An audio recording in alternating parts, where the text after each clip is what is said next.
আমাদের জায়গা থেকে দেখেছি ওই সিস্টেমের ভিতরে থেকে কিছু ছেলে যখন থার্ড ইয়ারে ফোর্থ ইয়ারে উঠতো, একটু সাহস আসতো, ওই জায়গা থেকে এই সিস্টেমগুলো নিয়ে ধীরে ধীরে তারা গঠনমূলক কিছু লেখার চেষ্টা করতো।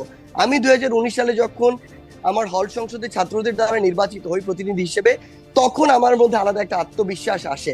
তখন আমার মনে হয় যে আমাকে এত স্টুডেন্ট যে ভোট দিয়ে তাদের প্রতিনিধি নির্বাচিত করেছে, তাদের প্রতি আমার একটা দায় আছে, তাদের প্রতি আমার একটা জবাবদিহিতা আছে।